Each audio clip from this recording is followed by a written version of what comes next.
Já que a gente falou tanto em gravação antes, né? Vou botar para gravar aqui agora. Pessoal, assistiram o filme? A primeira pergunta é: quem chorou e quem não chorou? A Simone ontem era de madrugada falando comigo que estava chorando com o filme. Era ontem de noite, eu e Eu ela. passei raiva umas 4 horas, prof. Passou raiva? É. Por quê? E, foi uma injustiça que fizeram com ele, né? Ah, tá. O jeito que encarava a situação dele, assim, de uma forma completamente ignorante, né? E ele muito querido. Que mais aí que assistiram? Eu confesso que eu assisti uns 35, 40 minutos, eu não consegui assistir mais. Não, vou tentar assistir melhor ele outra Por hora. quê? Porque tu não gostou? Foi bem desconfortável assistir. Talvez no momento, não sei. Ah, mas Concordo. tá, não, tudo bem. Mas de ser Eu um tenho uma filme pessoa bem ruim ou próxima a por mim. causa da situação que estava acontecendo ali? Da situação das cenas, eu tenho uma pessoa bem próxima a mim que é autista e pra mim foi um pouco desconfortável. Ah, tá, tudo bem. Talvez no momento, não sei. Eu vou tentar assistir de novo depois. Tá. Lembrem assim, claro, a história é pesada, a história não é uma história fácil, né, de acompanhar, mas tentar fazer que nem eu disse para vocês, né, tentar fazer um olhar mais técnico de acompanhar as características dele só para ilustrar a questão da deficiência intelectual, né, então já ir meio preparado para isso, pensando algumas coisas que a gente até vai falar agora aqui sobre esse assunto, tá? Quem mais aí assistiu? Algo a falar? Eu assisti, prof, e eu achei, assim, bem surpreendente. Bem, por dois aspectos. Por ele ser extremamente carinhoso, extremamente doce, e pelas pessoas serem extremamente monstruosas, às vezes, assim, completamente distorcedoras da realidade. Mas o filme é muito, muito bom, assim, na minha opinião, no geral, apesar de ser chocante e um pouco triste. Ele tem um contexto histórico ali verdadeiro, né? Ele retrata muito bem as características, é um ator excelente, né? Ele retrata muito bem as características da deficiência intelectual. E isso, quando eu vejo os personagens atuando e vejo essas características assim, eu fico fascinada por eles, porque eu acho tem cada ator fantástico, né? Que eles interpretam de uma forma assim fantástica, assim, eu fico admirada. Professora, eu vi uma série esses dias que ela relata bastante o autismo, que é atypical. Eu vi o filme e depois vi a série. Essa é a série que eu pedi para vocês assistirem para a gente falar sobre autismo, né? Ah, sim. Isso. E que ali ele fala que ali é o autista, né? Na verdade, ali é o filme do Milagre da Cela 7, ele é deficiente intelectual, ele não é autista, tá? Ele é puramente deficiente intelectual. E aí e aí, na verdade, né, tu também olhar com esse olhar talvez te deixe um pouco da interpretação, né, das características, embora seja uma triste realidade, né, infelizmente ainda acredito que existam situações como essa, tá? E as pessoas, por questões de poder, por questões de ignorância, né? Então, mas, mas a ideia principal de assistir o filme é justamente a questão de observar as características da deficiência intelectual, tá? Embora seja uma realidade ali, uma história bem, bem chocante, bem difícil, né? Eu vou, se alguém mais quiser falar mais alguma coisa, por favor, vá falando, porque eu vou abrir aqui um documento que eu preciso, que eu vou compartilhar para a gente ir falando sobre, um pouquinho mais sobre a deficiência intelectual, tá? Além do filme, vocês viram o material que tinha de deficiência intelectual? Chegaram a dar uma olhada nos slides ali? Sim. Tá? E vocês viram que eu mandei, que eu botei para vocês, e que agora que eu me dei conta que eu botei na inclusão e deveria ter colocado na deficiência intelectual, né? Mas eu não sei por que eu fiz isso. Que eu botei aqui a aula, falei sobre, botei um videozinho e expliquei sobre a questão do estudo de caso, né? Não sei se vocês chegaram a ver. Eu vi que 2 alunos foram lá, a Lise foi lá e fez. Iniciou ali o estudo de caso. Eu vou abrir ele aqui, peraí. Tinha umas instruções bem grandes no meio de um outro material. Eu acho que era na página 16 do material. E aí tratava sobre inclusão no geral. Que eu acho que foi de onde tu copiaste aquelas fotos, né? Aqueles prints. E colocasse no arquivo do Word. Isso, só que agora ele sumiu. Ah, não, mas é que eu abri a coisa errada. Tá. Tem um vídeo que que eu não sei se é esse, que era para ter assistido da deficiência intelectual lá, de comprometimento da leitura e escrita. Isso aí. Tá, e o mapa conceitual? Não, o mapa conceitual eu troquei pelo estudo de caso. Ah, tá. Não tinha o que fazer. Espera que eu vou só compartilhar. Eu coloquei 2 parágrafos ali, mas eu não sei se estava certo, se ia ficar ia salvar, né? Eu te confesso que teve uma situação... Nós estamos aprendendo, tá? Eu estou aprendendo com vocês. Nós estamos usando o recurso de acessibilidade. Então, a gente está vendo também que a coisa não é tão fácil assim fazer isso, né? A gente tem que se esforçar, tem que estudar, não é simplesmente chegar aqui e deixar... e pegar uma coisa qualquer e vamos deixar acessível para todos, né? Isso requer cuidado, requer trabalho em conjunto, a gente rever. Não? Então, aqui está o arquivo que eu coloquei sobre o estudo de caso, né? Porque aí, de novo, explicando ali o que estava escrito, que eu botei no material para vocês ali. O próprio MEC, né? O Ministério da Educação, ele traz vários materiais já prontos, já organizados, já estruturados para que a gente possa aplicar nos nossos contextos escolares, de aprendizado, tá? E uma das coisas que lá no próprio site traz é a ideia, né, dos estudos de caso e orientações para se realizar um estudo de caso. E aqui, mais especificamente, como eu trouxe para a gente, um estudo de caso relacionado ao atendimento educacional especializado, ou seja, para pessoas que tenham alguma necessidade,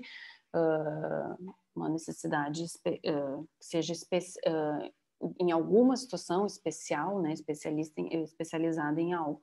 Então, eu peguei e montei esse documento aqui, que eu fui colocando aqui, depois eu fui arrumando, né, porque daí eu vi que daí eu não sei se talvez eu não tenha explicado direito, mas eu ajustei depois um pouco, porque eu vi que o Evandro e a Lise colocaram numa sequência, e a ideia era botar lá embaixo, né, mais para baixo do arquivo aqui, então eu só fui ajustando e botando aqui, botei os nomes de quem foi fazendo, então aqui o Evandro botou um material, a Lise colocou, o Francisco aqui já colocou o dele aqui também, e acho que a Simone fez nesse, né, Simone? Mas só que talvez não tenha colocado o nome ali, vamos procurar aqui. Sim, eu escrevi 2 parágrafos e não coloquei nome, eu não sabia. E olha como é que foi andando a coisa aqui. Sim. Mas é isso aí, a construção em conjunto, é isso que acontece. Então, a ideia era que a gente... Deixa eu ver aqui, alguém escreveu alguma coisa. Prof, eu senti um pouquinho de dificuldade também no momento onde o programa estava mudando muito o cursor do meu texto. Eu clicava, ele ia tipo uma linha atrás, às vezes algumas palavras atrás. Também ele espaçava, ele dava algumas linhas espaçando. Tá. Bom, não te preocupa com isso, tá? Porque eu vou te confesso que chegou depois que eu montei tudo, e aí eu fui entrar pela segunda vez, fui entrar pela segunda vez depois que o pessoal já tinha escrito. Quando eu comecei a mexer nisso aqui, não mexia mais nada, não funcionava, não ia para frente nem para trás, então eu também não sei.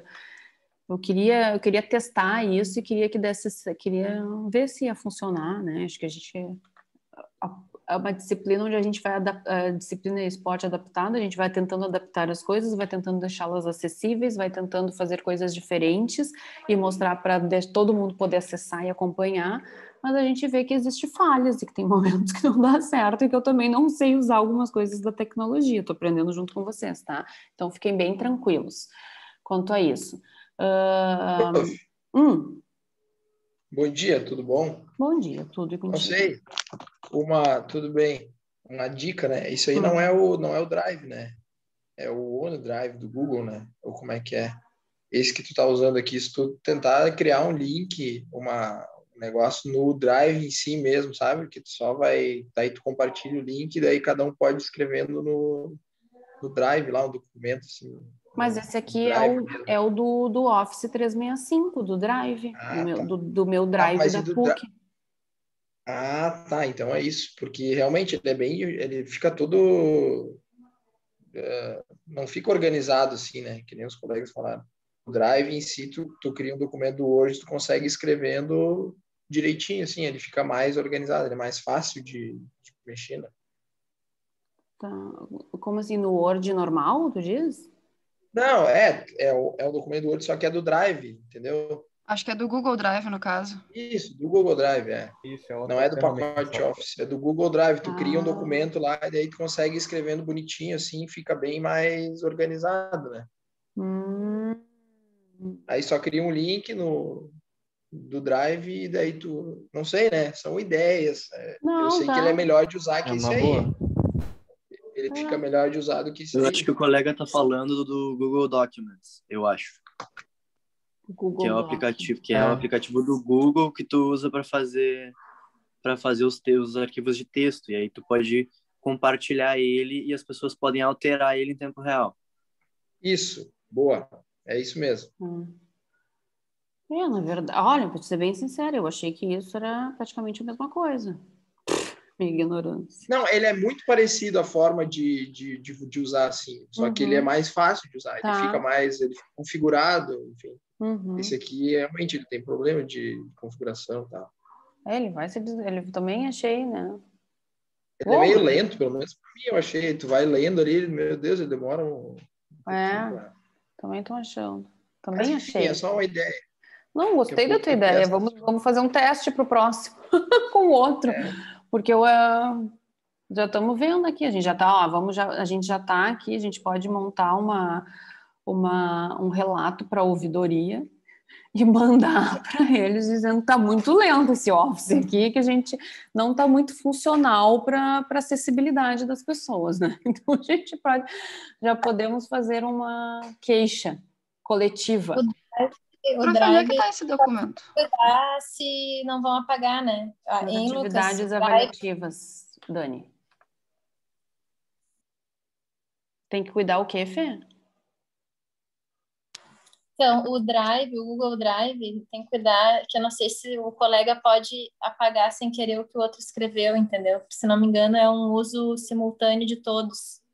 Todo mundo pode acessar todo o texto, então só teria que ter esse cuidado, só isso. Isso é importante. Mas a ideia aqui, esse aqui também é. As pessoas, se quisessem vir aqui e apagar, tanto que eu apaguei coisas para trocar de lugar aqui que não estavam na ordem que eu tinha imaginado. Fui trocando e mudando. Não apaguei a informação, mas eu fui organizando de uma outra forma. E que era essa ideia, né? A gente ajudar um ao outro, a gente vai ali ver que não está muito no lugar correto, e também tu começa a ler o que o outro escreveu e tu pode complementar no meio da coisa aqui, né?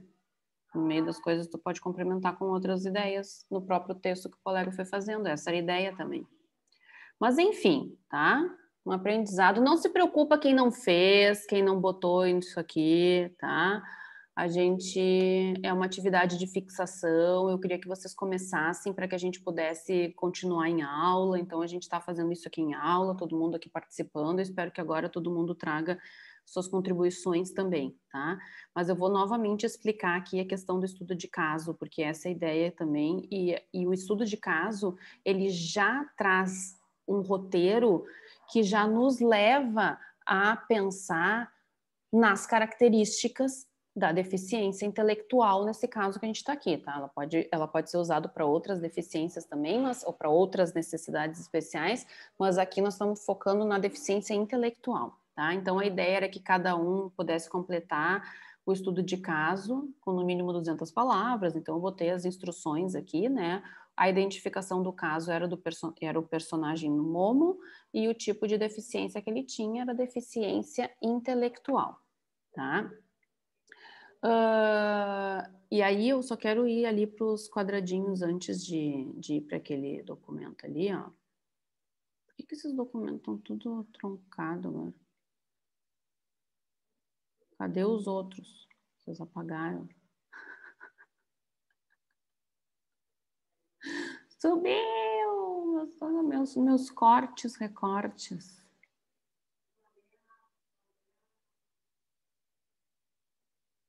Bom, enfim.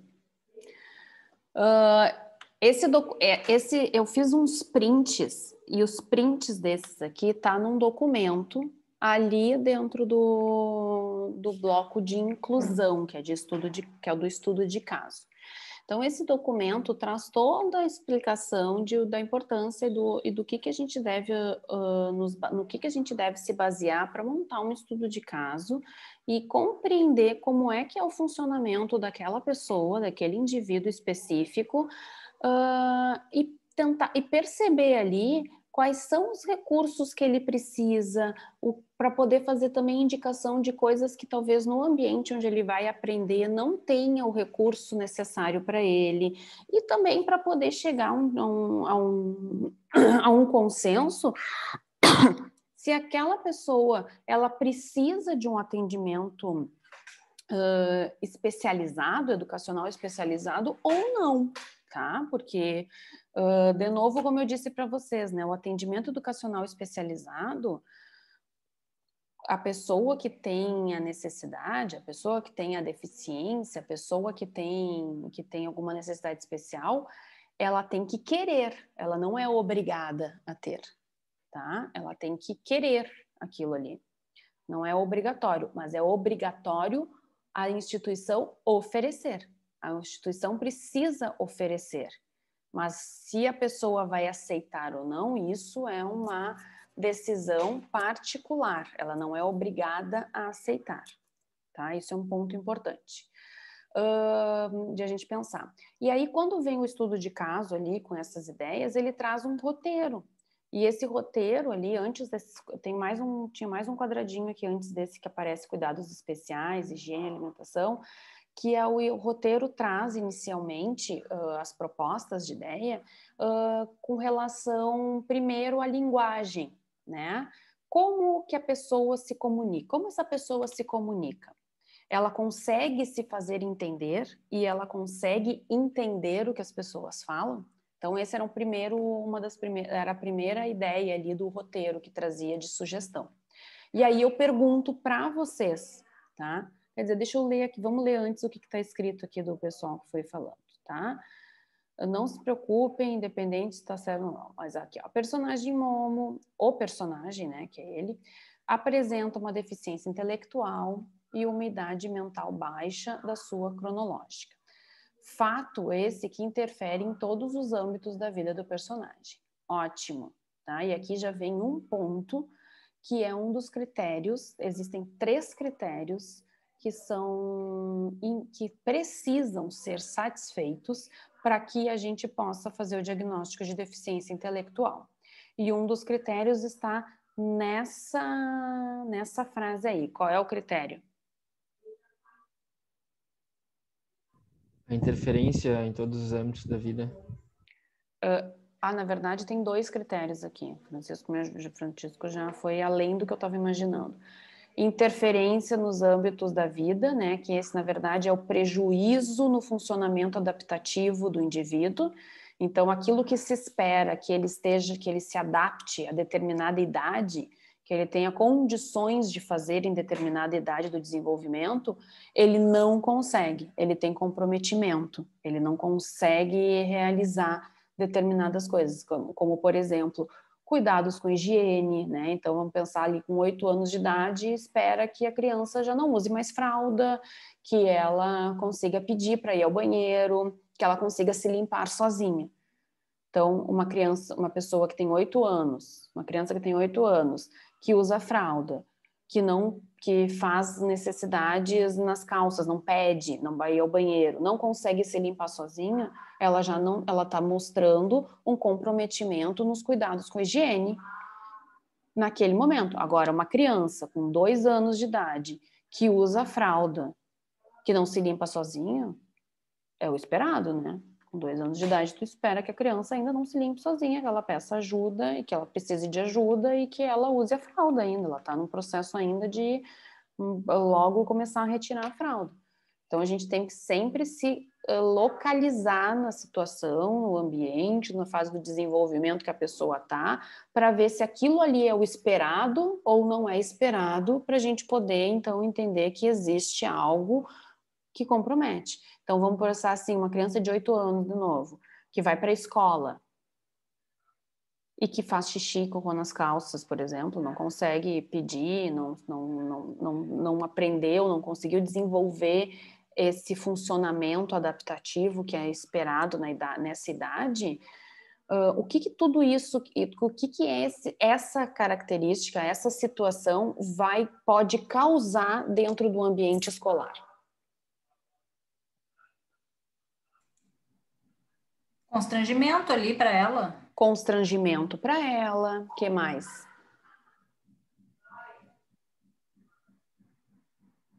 A criança vai se tornar mais retraída e interagir menos.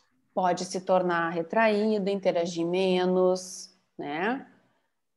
Pode provocar... Oi? Desculpa. Se comunicar menos, né? Mas é o que ele falou ali. Uhum. Ela pode... Um relacionamento social menor também. Também, exatamente, porque essa situação pode provocar nas pessoas ao redor nojo, falas inadequadas, né? Talvez uma exclusão. Ainda mais com crianças, né? Que ainda mais com crianças. Não medem palavras assim. Também pode causar algo diferente até para a professora, que vai ter que dar atenção a essa criança, e tem todas as outras crianças, vai ter que dar uma atenção rápida e mais rápida para essa criança. Vamos pensar que daí nós temos que fazer uma limpeza ali no ambiente, tem que trocar a criança, não pode deixar a criança ali daquele jeito, né? E dentro da sala de aula com aquela situação, e aí tu tem todas as outras crianças para cuidar. Então pensem o quanto isso impacta dentro de um ambiente, e eu estou trazendo para a escola, pode ser numa outra situação, num contexto esportivo, pode ser até em casa também, né, num ambiente familiar, o quanto isso pode provocar reações e pode provocar comprometimento, né, e até uma Oi? A chance, de repente, da criança não querer mais nem ir para o colégio, né? Uma coisa que passe a não gostar mais. A vergonha interferir no processo de aprendizagem. Então, eu estou querendo trazer isso para a gente se dar conta que a gente tem que contextualizar sempre qual é a idade que ela está, em que fase que ela está, para poder chegar a um diagnóstico como esse. Então, isso com 8 anos não se espera que aconteça. E se acontecer, olha, tantas coisas que podem provocar e repercutir na vida dessa criança, na vida dessa pessoa e das pessoas que estão ao redor. Então, quando falo, esse é um dos itens. Então, é os cuidados com a higiene, que é o que eu estou trazendo mais aqui, mas é cuidado com higiene, cuidados com doméstico, né? Funcionamentos adaptativos, adaptação ao ambiente, saber conseguir atravessar a rua sozinha em determinada idade, conseguir ir para a escola sozinha numa determinada idade, conseguir, por exemplo, se dar conta que quando chove, em determinada idade, quando chove, tu tem que fechar as janelas, porque senão vai molhar tudo para dentro da casa. Ou se tu liga o fogão, quando tu tirar a panela, tem que desligar o fogão. Tu não pode deixar o fogão aceso ou deixar botar uma coisa para esquentar e esquecer completamente e sair, né? Ou saber que tem que trancar a porta. Então, várias coisas aí que são coisas que a pessoa tem que se ligar para poder, em determinado período da vida, para poder se adaptar naquele ambiente ali, naquela situação. Então, se adaptar à questão da comunicação, se comunicar com o outro, saber pedir ajuda, saber falar, saber dar orientação, né? Saber entender o que estão trazendo, de informação. Então, a linguagem, a comunicação é importante, a autonomia, cuidado com higiene, cuidados domésticos, ajuste na escola, ajuste no trabalho, ajuste no lazer. Todos esses são pontos de âmbitos da vida da pessoa, de funcionamentos adaptativos, que se pelo menos dois desses que eu citei agora estiverem comprometidos, se observar que existe prejuízo nessas duas áreas, por exemplo, já fecha um dos critérios para o diagnóstico da deficiência intelectual, tá? Um deles, são 3. Entenderam? Ficou claro? Sim. Se não ficou, me perguntem, hein? Se não ficou, eu explico. Tá? Então, esse é um. O outro, qual é o outro que está nessa frase aí também?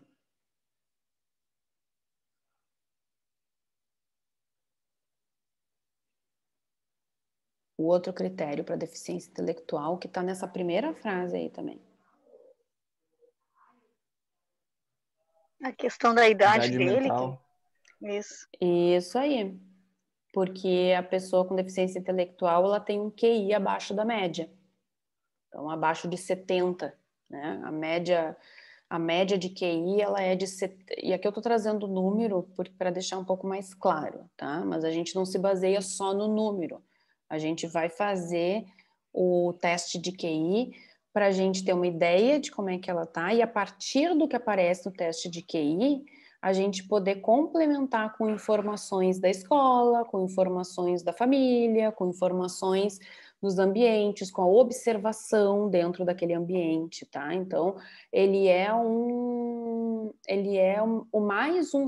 o teste de QI é mais um recurso para que a gente possa direcionar o nosso olhar para compreender em que idade mental a pessoa está, né? Ou como é que está essa questão da inteligência e o processo de aprendizagem, a retenção de informação, a questão da memória, os processos cognitivos, tá? Então, o QI abaixo da média é o outro item que a gente precisa para satisfazer a deficiência intelectual. A média de QI, ela vai de 70 a 120, mais ou menos. Acima de 120, aí é considerado com altas habilidades, superdotação, até os gênios, né? Então... Só uma dúvida, prof, o QI do autista, por exemplo, diferente do que tem da pessoa que tem deficiência intelectual, né?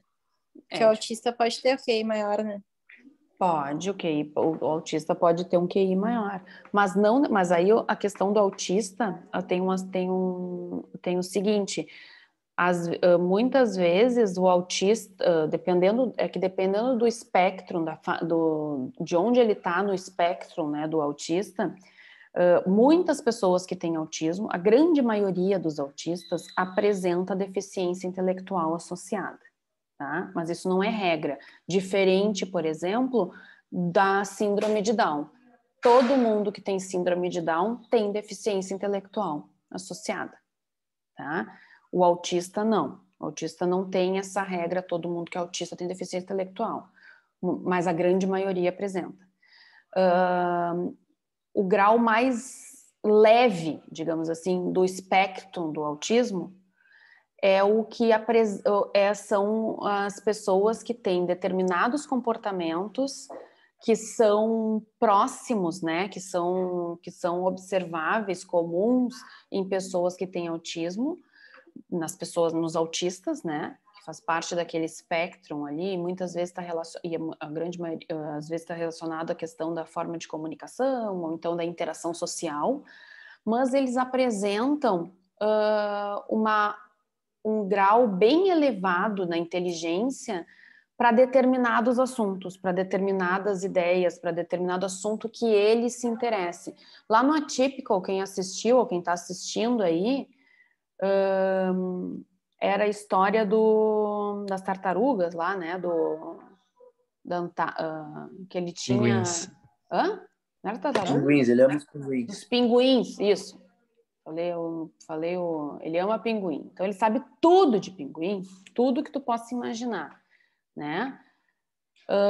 Assim como, por exemplo, um dos exemplos que sempre trazem muito comuns, assim, a pessoa entende tudo de avião, de determinada coisa do avião. Então, sabe todas as marcas lá dos aviões, sabe os tamanhos, sabe tudo. Ou então, entende tudo de carro. Fala, Tato. Não, e tem um professor lá na academia, que o cara é autista, né? Tipo, é exatamente o que tu falou. O cara, assim, é um crânio na fisiologia, em tudo, assim, que envolve educação física. Ele é assim, ó, chega a ser chato de tanto que ele sabe, assim. Parece uma enciclopédia ambulante, sabe? Ele sabe muito, muito. Só que ele é antissocial total. Tipo, os alunos estão lá, ele tá dando aula pros alunos, ele tá no celular, ele vai lá pro outro lado da academia, não fala nada com os alunos, sabe? Não fala nada, exatamente nada. Fica no celular, vai para um lado, para o outro. E o máximo que ele cumprimenta, eu principalmente assim também, né? Levanta a cabeça, me olha e balança a cabeça e sai andando de novo. Só que o cara é um crânio, assim, na educação Mas ele física. tem o diagnóstico de autismo? Não sei, daí eu não conheço bem, assim, ele. Mas aí a gente tem que ter cuidado, gente. Agora de falar, estamos aprendendo aqui também. A gente tem que ter cuidado. Não, ele tem curso doutorando na Espanha, na Europa, tudo lá, sabe? O cara é muito foda. Não, ele pode, e claro que pode ter, mas a gente tem que ter cuidado, muito cuidado, para a gente não sair rotulando e diagnosticando por conta. Vejam que eu estou falando que existem muitos critérios para a gente poder validar, para poder chegar a um diagnóstico. E a gente vai falar mais sobre autismo na sequência, tá? E o autismo é um dos mais difíceis. A maioria olha, eu vou te dizer, eu recebo muito mais diagnósticos de provável autismo do que realmente taxativo ali de autista, porque é tantos detalhes e tem tantas características dentro do espectro e que tem que ser satisfeito que é difícil de fechar diagnóstico de autismo, por exemplo, tá? Na deficiência intelectual nós temos essas 3 aí, talvez ela é um pouco mais simples. E o que eu queria dizer, um pouco mais simples não, né? É mais fechado. Os critérios são mais fechados para a gente poder observar e chegar a esse diagnóstico, tá? É nesse sentido que eu quis dizer. Mas o que eu quis falar, assim, que mesmo a pessoa que no caso do autista, esse que a gente sabe que pode ter, esse autista que tem a alta habilidade, que tem um conhecimento, que tem essa expertise em determinado assunto ou em determinados assuntos, é o que a gente antigamente chamava de Asperger, tá? E que não necessariamente uma pessoa que tenha esse grau alto de inteligência neste assunto determinado, que é no caso do autista, quer dizer que se eu fizer um teste de QI, ele não vai ter um QI abaixo. Porque é o caso do Messi, né? O caso do Messi. Não é autista, ele é Asperger, né? Ele é o Asperger, exatamente. Mas porque às vezes o foco é tão grande em determinado conceito, em determinado aspecto, que todo o que o teste de QI prevê, ele não dá conta, porque tem outras coisas que ele não tem conhecimento, que ele não sabe, que ele não se dedicou e que ele não tem interesse, tá? Então, não necessariamente... E aí é por isso que, na verdade, a gente não vai... A pessoa pode ter o QI abaixo da média, mas isso não significa que ela é deficiente intelectual. Porque para ela ser deficiente intelectual, ela precisa ter comprometimento nas funções adaptativas da vida, que eu acabei de falar para vocês, em pelo menos 2 áreas, e o início tem que ser inferior aos 18 anos. Esses são os 3 critérios para satisfazer a deficiência intelectual, tá? Se não satisfazer esses 2 critérios, não forem satisfeitos e ficar só na questão do QI, não significa que ela é deficiente intelectual. Ela tem um QI abaixo da média, mas isso pode ser porque não foi exposta, não foi... isso é uma coisa interessante também. Eu já tive vários atletas, né? Você sabe que eu trabalho com atletas, que eu já fiz o teste do QI com eles e já mandei para fazer psicodiagnóstico. E muitos dos atletas que eu fiz psicodiagnóstico com eles, se eu fosse me basear pelo histórico escolar e pela questão do QI no teste, eles seriam considerados deficientes intelectuais. Só que a gente tem que contextualizar. E contextualizar significa pensar toda a história dessa pessoa. Não eram estimulados aos estudos, teve uns que foram subnutridos na infância e que acabaram também isso atrapalhando no processo de aprendizagem. Não gostam de escola, né? Eles são incentivados muito mais a questão do futebol ali, até porque começa cedo, então eles não têm esse incentivo, não foram incentivados para isso, não têm interesse nisso, mas são inteligentíssimos de forma motora, eles têm uma inteligência motora fora da média, que eu seria considerado com deficiência motora, se eu tivesse que fazer a mesma coisa que os atletas do futebol fazem ali, porque eu não faço o menor chute, não consigo nem chutar a bola, né? Mas eu não sou deficiente intelectual e nem eles são deficientes intelectuais, porque a gente precisa contextualizar.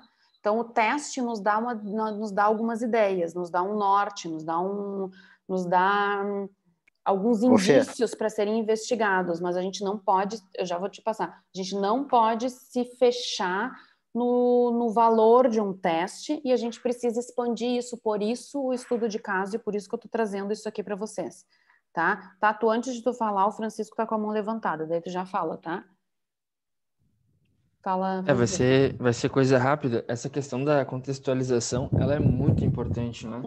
E aí eu vou trazer como exemplo países da África subsaariana, excluindo a África do Sul, tá? Que eles são relativamente poderosos economicamente, né? Mas se a gente pegar diversos países da África subsaariana, onde tem, né, desnutrição infantil, né, não se tem acesso à educação, eles vão ter um QI mais baixo comparado à média de 100, né, que é a média humana, assim, no geral, né? E o Brasil também tem uma média inferior, né?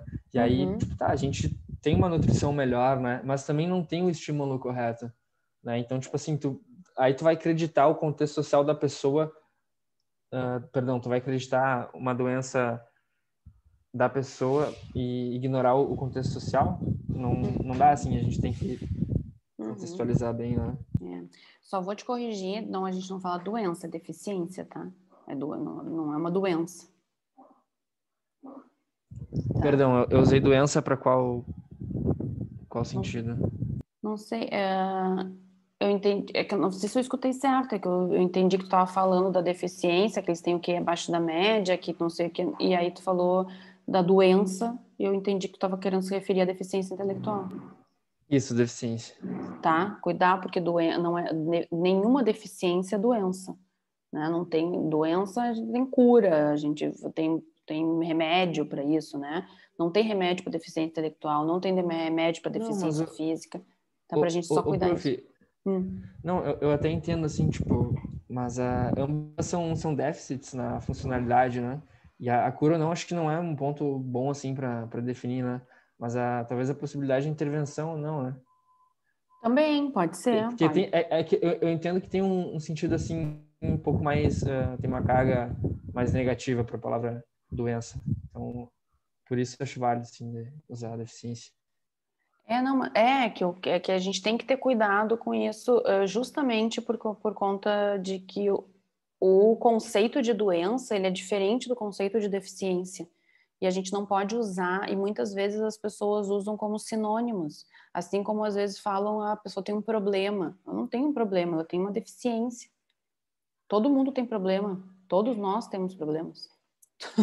Né? E todos nós estamos sujeitos a ficar doentes e poder se curar de uma doença. Mas as pessoas que estão sujeitas ou que adquirem uma deficiência, elas vão ter a deficiência. Elas vão ter aquela condição de deficiência. A definição aqui que eu achei é alteração biológica do estado de saúde de um ser, homem, animal, etc., manifestada por um conjunto de sintomas perceptíveis ou não. Uhum. Acho que se enquadra, né? Se enquadra, porque na verdade aqui numa questão de uma deficiência, a gente tem um comprometimento de algum órgão, de algum membro, de algo, e aquilo ali é a condição que ela tem. Ela não está doente, ela não pode passar aquilo, ela não tem um remédio para tratar aquilo, mas ela tem para tratar, mas existem, lógico, medicamentos e tratamentos para deixar mais funcional, para trazer melhor qualidade de vida, para tratar comorbidades, né, que podem estar associadas àquela deficiência. Mas, assim, então, essa definição que eu trouxe é a de doença. É a de doença. É de doença. Uhum. Isso aí. Mas aí que tá, as síndromes, elas se enquadram também. Eu acho que o principal é o peso negativo que a gente dá, né? Mas a síndrome de Down também não é uma doença, ela é um acidente genético. A genética está modificada. A pessoa Sim, prof, que tem aquela síndrome... sintomas e alterações.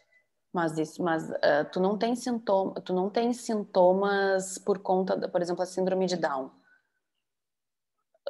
Os problemas cardíacos, as questões de estômago, que tem bastante intestinais, né?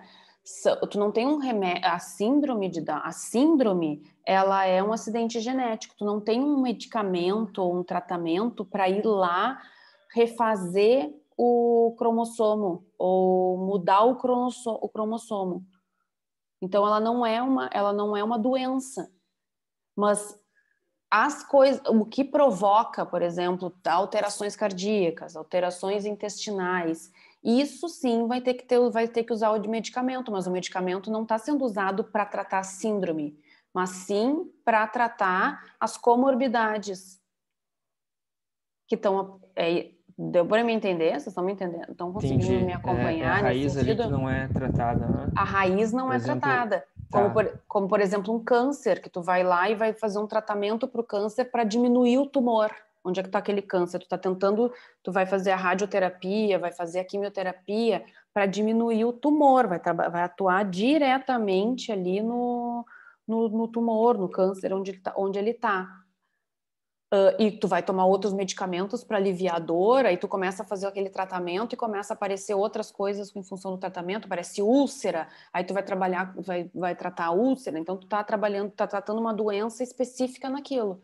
Agora, a síndrome de Down, tu não tem tratamento para ir direto lá na raiz dela, que é o cromossomo, que é o acidente genético.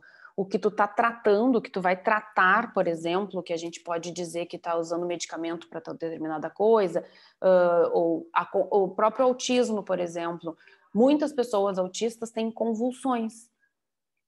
E tu vai tratar a convulsão, mas tu não vai dar o medicamento para convulsão, que é um sintoma, que é algo que acontece, mas como a gente ainda existe muita questão da causa do autismo, que ainda é de certa forma desconhecida, tu não trata a causa do autismo, tu traz o que então tu não é uma doença, né? Ela não é uma doença, tu não vai tratar a causa dela. Agora, o que vai trazendo de comorbidades, como por exemplo a convulsão, problemas cardíacos, problemas intestinais, problemas de pele, problemas de outras coisas, assim, vai perdendo a visão, qualquer coisa que a gente possa estar falando aqui, isso sim pode ser tratado com medicamento.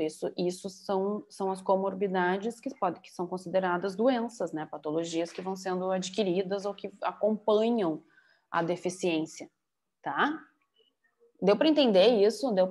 É por isso que eu quero só para a gente cuidar de a gente não usar de forma como sinônimo deficiência e doença, porque tem diferença nisso, tá? Todo mundo que tomar remédio para deficiência, que é deficiente, que tem uma deficiência, ela não está tomando remédio para curar a deficiência, porque não tem cura. Ela está tomando aquilo para atuar diretamente em algum sintoma, algum sinal que é ocasionado pelas comorbidades, pelas doenças que ela pode ter adquirido ou que estão acompanhando ela, né? Uma pessoa que tem deficiência física, a gente vai ver depois que ela tem muitas úlceras de decúbito, que são as escaras, porque fica muito tempo parado no lugar. Aí tem que fazer tratamento. Aquilo ali não é da deficiência física. Aquilo ali é por conta de ela ficar muito tempo parada num lugar, que qualquer pessoa que ficar deitada numa cama por muito tempo pode ter. Só que ela vai ter que tratar muito aquilo, porque aquilo ali pode gerar complicações bem, bem piores. Então é isso que eu quero, isso é importante de deixar bem claro aqui, de que vocês entendam, tá? Alguém escreveu ali, o Tato ia falar, vocês entenderam? Querem que eu explique de novo? Perfeito. Tá. Tato, tu ia falar, lembra ainda o que tu ia dizer? Tá, deixa eu ver se eu volto a ideia. Tu tinha falado sobre a inteligência, né, do autista e tal, que eles se esforçam mais por eles serem autistas, ou só me lembra essa relação que daí me volta a ideia que não, é que tu tinha falado do teu colega ali tá. coisa, e eu estava falando que mesmo tendo uma inteligência, que a gente tem que cuidar para não sair rotulando e dando diagnóstico só porque tu vê a pessoa que ela é super inteligente numa coisa e aí depois mas também ela é meio antissocial, ela não se socializa, então aí ponto, é autismo. Não pode ser isso. Tá, me lembrei. Daí, tipo, isso aí tem uma correlação, assim, com a pessoa que ela é muito inteligente, só que ao mesmo tempo ela não quer nada com nada. E daí tem aquela pessoa que ela é a metade da inteligência, sim, só que ela é muito esforçada. Isso aí tem a ver com a relação do autista, assim, não que seja, ou não é autista, mas eu digo uma pessoa, entendeu a relação, assim? Tá, eu entendi, mas assim, não faz parte dos critérios do autismo, por exemplo. Isso que eu tô trazendo. Tá. Não, mas eu digo assim, a pessoa que se esforça, ela não tem o QI ali tanto, mas ela se esforça e sobressai. Daí tem alguma coisa a ver com a pessoa que é autista? É que essa característica de ter uma inteligência que a gente considera acima da média quando se fala do autismo, quando se fala no autismo, a gente tem que entender que essa característica, ela não é uma característica que acompanha todo o espectro, né? Todos os níveis de autismo. Ela acompanha aquela pessoa que está numa parte do espectro do autismo que é talvez que é o mais leve e que acompanha uma inteligência acima da média, tá? Que é o caso aí que era o caso do antigo Asperger, né? Então, assim, mas as pessoas, elas podem também se esforçar e estudar e atingir um nível de inteligência naquele assunto parecido com o de uma pessoa que tenha esse autismo leve, que tem uma alta habilidade em determinado assunto. Não sei se eu entendi o que tu quis dizer e se eu consegui me fazer entender agora falando isso. Eu acho que tu não entendeu porque eu não consegui me expressar exatamente como eu... A ideia Tá, então vamos lá. Assim. Mas tu falou mais ou menos o que eu tinha uma dúvida também, tá? Mas eu entendi. Tá, tu não quer tentar reformular para eu tentar ou alguém entendeu para me ajudar aí? Perdão.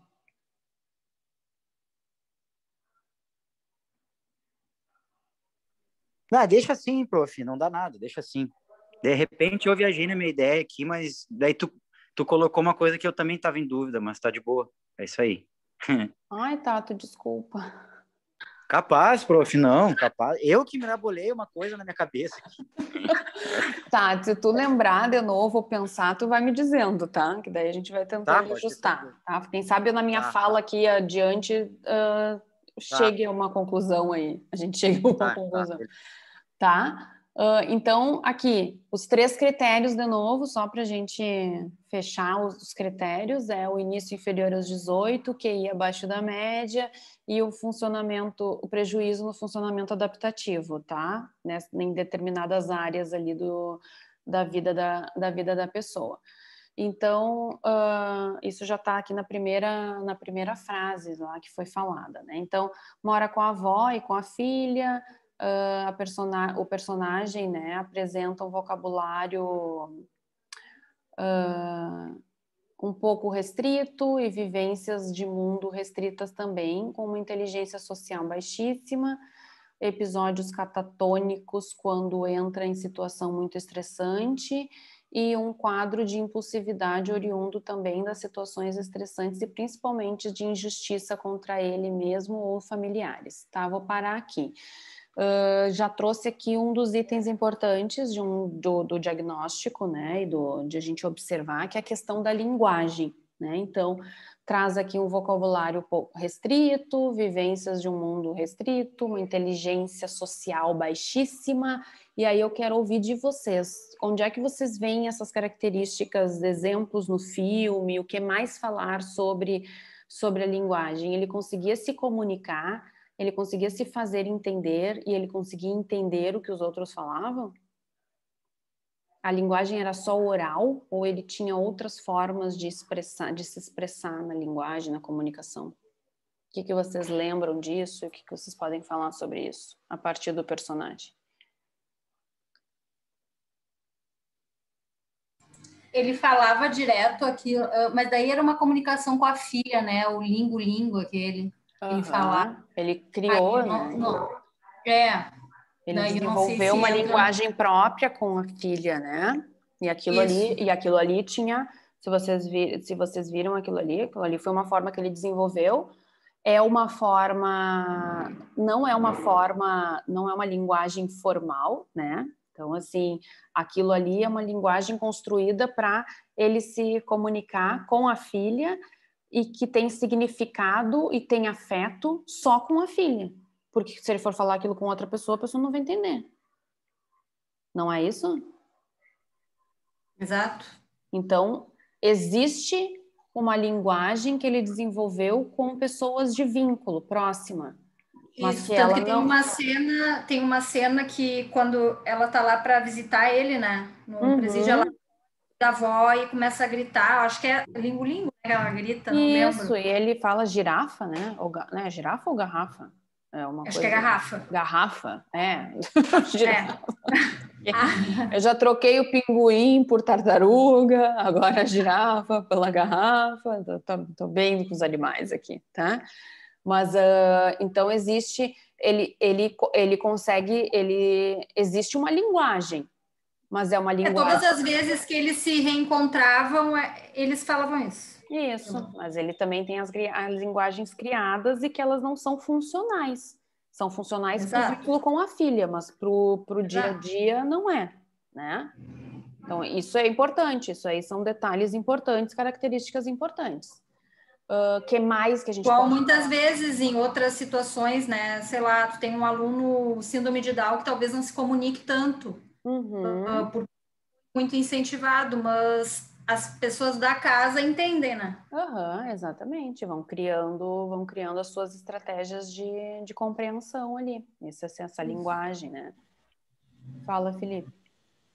Uma coisa que me chamou atenção também foi como ele trata ele e as outras pessoas. Ele sempre não, na maioria das vezes, ele trata sempre na terceira pessoa. Por exemplo, se eu tô falando contigo, não falo tu, Fernanda, eu falo a Fernanda, ou o Momo, a Ova, Ova. Ele sempre tratava na terceira pessoa os demais. Eu não sei se é uma questão de linguagem ou de própria compreensão do meio que ele tá. Não sei porquê, mas eu percebi isso. Percebeu? E isso é bem característico da deficiência e característico do autismo também. tem uma linguagem, uma forma, aqui na ecolalia ali, uma forma de falar bem particular, assim, peculiar. Que mais?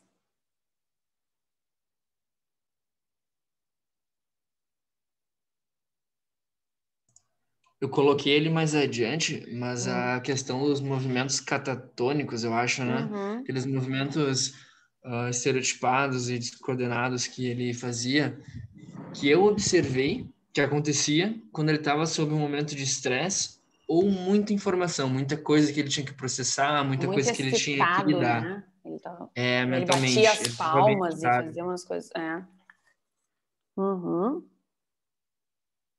Exatamente, né?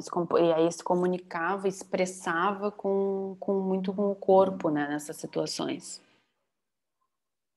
Muito bem. Tem uma situação que para mim que é importante a gente pensar, até para a gente entender os comportamentos disfuncionais, né? Associados com a inteligência,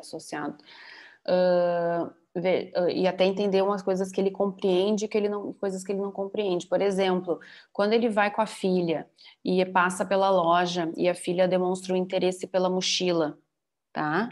Lá no início mais do filme. A filha demonstra interesse pela mochila e ele, nesse momento, ele se dá conta, ele tem a compreensão de que para adquirir aquela mochila precisa de dinheiro para comprar. E tanto que ele chega em casa, vai fazer todas aquelas maçãs lá para poder vender e poder comprar a mochila para a filha. Então vejam quanto aí existe uma aprendizagem, existe uma ideia de que para pegar uma coisa eu preciso pagar por ela, eu preciso dar o dinheiro para ela, independente da quantidade, né? Porque ele pode pegar ali, ter moedas e dar as moedas achando, eu tenho dinheiro, vou pegar a troca. Então, mas ele sabe que tem que ter uma troca ali entre mesmo ele não tendo a compreensão do qual é o valor total que precisa, tá? Consegue me acompanhar? Mas ele teve a compreensão na hora de saber que tinha que ter o dinheiro, mas na hora que a outra menininha pegou a mochila, daí ele não teve a compreensão de que ela pegou primeiro do que ele, né? Isso aí, é isso que eu ia trazer. Exatamente, é isso que eu ia trazer. Ele foi lá, ele pegou o dinheiro, ele vendeu, levou o dinheiro lá, chegou lá, tinha sido comprado. O que a gente sabe que pode acontecer. Se a gente não compra ali na hora, a gente pode correr o risco de não ter mais depois, quando voltar, né? A gente tem uma ideia que isso acontece, a gente sabe socialmente que isso acontece. E a gente também sabe socialmente que se uma pessoa pegou, já comprou, pagou por aquilo, a gente não vai atrás da pessoa, começa a bater nela, puxar a coisa porque a gente quer, porque a gente viu primeiro, mas não comprou na hora. Não é assim que funciona, né? Eu e a Alice estávamos falando antes da aula, né? Que ele teve comportamento, ele se colocava muito como criança também, né? Ele agia como criança também. E que é criança não sabe né, dialogar, enfim, não tem esse discernimento e acaba como se fosse uma briga, né? Tipo assim, eu quero, é meu, mas não... Exatamente. É uma mentalidade infantil, tanto que a avó explica para Ova que isso, né? Que o papai é uma criança grande, né? Ela faz até essa explicação ali para ele, e é mais ou menos isso. E uma característica bem próxima disso também é quando ele está lá na cadeia, na prisão, lá na cela, e aí vão esconder ele. E ele se esconde embaixo de uma cama, só que ele emite som, né? E uma criança não faz isso também. As crianças elas se escondem, quando elas desaparecem, elas acham que estão escondidas e ninguém mais vai ver elas. Mas elas fazem barulho, emitem som, e elas não se dão conta de que aquilo ali também é um sinal, uma informação de onde ela está, onde ela se encontra. Lembram disso? Sim. Então isso também é uma coisa de criança, né? Uma mentalidade infantil. Então essas características, elas são super importantes de serem observadas no ambiente, de serem acompanhadas, para que a gente possa chegar a esse diagnóstico também, fechar esse diagnóstico. E como é que era, e como é que foi a interação? E aí tem a questão da linguagem, comunicação com a interação. Como é que foi quando ele chegou lá na cela? Quando ele chegou lá na prisão? Isso que eu ia te perguntar, a questão dele chegar a abanar para as pessoas, né? Ele ter essa bondade, essa questão de ser muito querido, e isso é porque ele não tem, tipo, uma cognição, assim, de prever o que poderia acontecer daquelas pessoas que estavam lá, e do entendimento do ambiente que ele se encontra. Mas, em geral, as pessoas que têm deficiência intelectual, assim, não necessariamente vão ser queridas, mas é que eu acho que não tem uma compreensão de tudo que uma pessoa pode ter dentro de si, assim, de como que uma pessoa pode agir, né? Tipo assim, reagir e ir com ela. Não, essa questão da pureza, essa questão de inocência, pureza, ingenuidade, amorosidade não é uma característica da deficiência intelectual, não é um critério da deficiência intelectual e não é mas ela aparece associada a essas dificuldades, esse comprometimento, não é bem um comprometimento que eu quero dizer, mas essas questões cognitivas que não foram desenvolvidas, né? Porque então ele tem dificuldades na questão do julgamento, de tomada de decisão, raciocínio, justamente por estar com essa questão intelectual comprometida em função da deficiência. E aí, por isso, acaba tendo características muito semelhantes às das crianças, que estão num processo de composição e de desenvolvimento da sua intelectualidade, das funções executivas, das funções cognitivas, e por isso que que a gente vê a criança fala o que ela quer, na hora que ela quer, imita as coisas, né? Ela tem todo esse processo de aprendizagem aí, essa forma espontânea de falar, que também está relacionado com a personalidade, né? E a pessoa, não é porque ela tem deficiência intelectual que ela não tem uma personalidade. Então, tem pessoas com deficiência intelectual que são super agressivas, que têm uma personalidade mais forte, mais agressiva. Tem outros que têm a personalidade mais introvertida, mais amorosa, né? Com características mais para esse lado. Por mais que a pessoa tenha uma deficiência, ela vai ter estímulos no ambiente. Né? Exatamente. Uma família amorosa ou uma família agressiva, uma família que daqui a pouco não aceita a deficiência da criança, que infelizmente existe isso, né? Maus tratos. Existe. E isso tudo vai compondo essa pessoa. Ela tem as características próprias da deficiência, mas essas características, elas se misturam e elas se desenvolvem com o contato com o ambiente, com a educação que ela recebe, com as coisas que vão acontecendo ao redor, com os estímulos externos, né? Então, por isso, de novo, a importância de contextualizar, a importância de entender o todo, de não ficar detido apenas num resultado de QI, de não ficar detido apenas num número, por exemplo, tá? E aí, voltando lá para... Ai, gente, como vocês estão quietos? Como vocês não falam? Quer dizer, quietos não, é que na verdade é sempre os mesmos, né?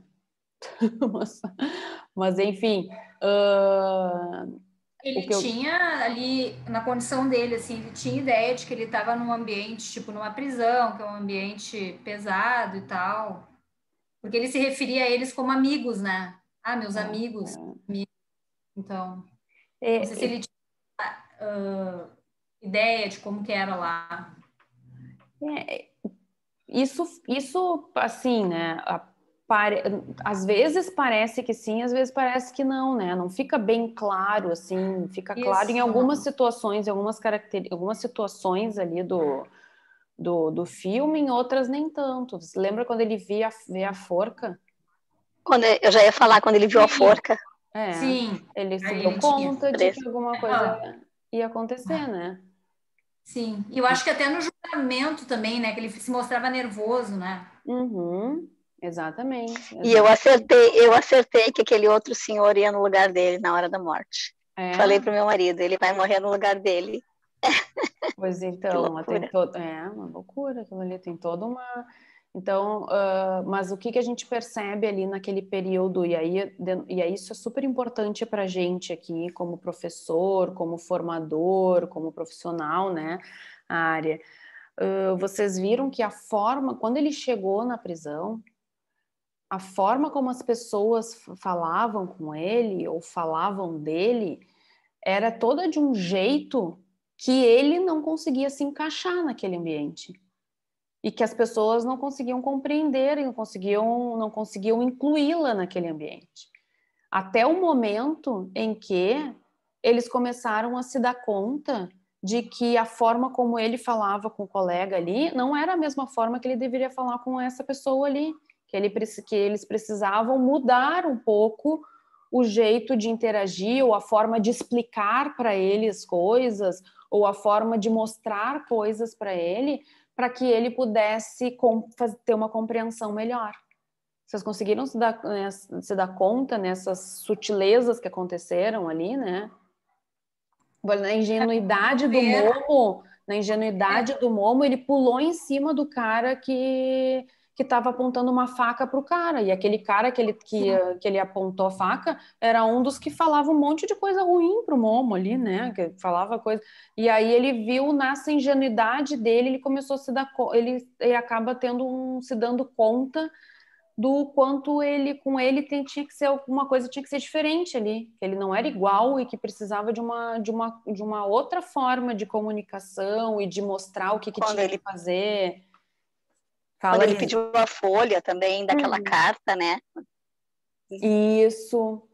E a conexão dele com os pássaros também, né? Quando ele enxergou. Perfeito. Ali eles começaram a entender um pouco ele, né? E começaram a falar para ele, fica quieto. Eles começavam a dizer as coisas porque já sabiam, já estavam conhecendo ele, já estavam também, de uma certa forma, protegendo ele ali, né? Com alguns elementos, com alguns recursos, com algumas estratégias. O que tu ia falar, Lizzy? Eu ia falar justamente a parte que tu falou, quando ele entrou para salvar ali o cara. O da faca, na cena da faca ali no banheiro. Era isso que eu ia falar. Ah, tá. Fala, Francisco. Não, então, a colega, ela falou ali dos pássaros, né? Do carinho com ele. Eu não sei vocês, mas para mim, aquela cena me passou a sensação de que ele estava comunicando a necessidade dele de ter liberdade através dos pássaros. O que ele queria para ele percebeu, né? Embora talvez ele não conseguisse descrever, mas ele percebeu nos animais e ele atuou de modo que ele pudesse fazer um bem para os animais, ou que ele entendia ou desejava enquanto bem, né? Que ele faz o pássaro voar ali, né? Larga o pássaro ali para... Ótima reflexão sobre o assunto. Confesso que eu não tinha pensado nisso, não tinha me parado para refletir sobre essa perspectiva. Quando ele pegou a pomba, as pessoas olharam para ele de um jeito diferente, né? Diferente, isso. Nesse momento. E aí, então vejam a importância. Então eu quero reforçar isso, a importância de a gente ter um olhar mais cuidadoso, de um olhar que tu precisa compreender a pessoa naquele ambiente para te poder realmente ter uma ideia de como é que ela funciona e fazer os ajustes necessários para que as coisas fiquem acessíveis para todos que estão ali, né? E que eu acho que isso dentro da cela ali também mostra. E aí é que a gente está falando justamente do processo de inclusão, né? Que de uma forma torta ou talvez sem esse propósito específico, o próprio filme na cela ali, aos poucos, traz os colegas de cela, né, à medida que vão conhecendo, à medida que vão compreendendo a forma como ele se comunica, a ingenuidade nas características dele ali, começam a reajustar a sua forma de falar, reajustar coisas para que ele possa compreender e que eles sejam compreendidos e que eles possam talvez ter uma harmonia maior ali dentro daquele contexto, né? E é isso que a gente E essa é a ideia de a gente poder fazer um estudo de caso, essa ideia de a gente pensar no processo de inclusão, né, como um ambiente que que seja acessível para todo mundo, independente da capacidade de aprendizagem, que isso vai ser diferente para cada um e que vai depender não só do professor, mas também do esforço, do interesse do aluno, né, ou da pessoa que está ali. Então, isso é importante de a gente se dar conta, e eu acho que o filme trouxe várias coisas, vários elementos ali, né? E o quanto eles associam coisas, né? Lembra falando, olha, a filhinha, foi por causa da linguagem dele com a filha, das coisas que ele criou com a filha, que ele falou do gigante, do coelho, coelho, né? Então, eu problema com os animais. Coelho, caolho gigante. Caolho gigante. Ah, eu achei que era o coelho. Não é um caolho. Coelho? Era caolho. Eu entendi caolho. Ai, olha eu. Não sei o que. Mas eu tô aqui nos animais. Eu já tô aqui falando dos animais, tá? Mas então, é isso aí. Vocês sabem do que eu tô falando. O coisa lá gigante, e que aí a filha entendeu, porque essa linguagem dele, as coisas que eles falavam, e foi lá e foi lá e conseguiu mostrar que tinha gente lá assistindo, vendo, né? Que presenciou toda a cena. Então, isso também são associações que eles fazem, né? Que eles vão usando para se comunicar, para a linguagem deles. Então, vejam que a gente trouxe aqui, porque só no filme, com o início do roteiro aqui, do que foi trazido aqui, que eu mostrei para vocês, e que eu coloquei aqui para vocês, várias características e a forma e uma ideia do como a gente precisa contextualizar, né? Acho que isso é super importante aqui para ficar desse momento aqui que a gente está falando sobre a deficiência intelectual. Certo? Certo. Ficou claro? Certo. Alguma dúvida, alguma pergunta? Não fez sentido? O filme não ajudou para nada? Prof, tem como só repassar agora no finalzinho quais são acho que tu falou 3 ou mais características para a gente poder identificar quando se trata de deficiência os 3 critérios, tá? Eu vou falar aqui, mas de novo, ali no bloco de deficiência intelectual, tem os slides com todos os critérios descritos e tem um outro documento, que é um documento onde tem o critério e um áudio meu explicando cada um dos critérios e todas as características da deficiência intelectual. Então, vocês têm isso também ali no Moodle, tá? Não deixem de olhar ali para rever isso e para reforçar. Mas os critérios são: início tem que ser inferior aos 18 anos. Se aparecer qualquer uma dessas características, mas a aquisição disso foi depois dos 18 anos de idade, que pode acontecer, por exemplo, por questão de um acidente, por uma doença que a pessoa teve, se for depois dos 18 anos, vai ser outro diagnóstico, não vai ser deficiência intelectual, tá? Então, início inferior aos 18, o QI abaixo da média, que a média é abaixo de 70 pelo número ali, né? Mas contextualizado, como a gente estava falando aqui. E prejuízo no funcionamento adaptativo do indivíduo nas situações de vida dela, né? Então, pode ter comprometimento na autonomia, nos cuidados com higiene, nos cuidados domésticos, na questão de socialização, na questão da comunicação, na autonomia, no ajuste ao lazer, à escola, ao trabalho, e tudo isso também está descrito, bem descrito e também verbalizado ali nos meus áudios no bloco da inclusão, tá? Mas são esses 3 critérios. Ficou claro, Felipe? Deu para acompanhar? Sim, prof, muito obrigado. Então, tá, de nada. Bom, gente, então vou parar de gravar, ficamos por aqui, porque já está na hora, né?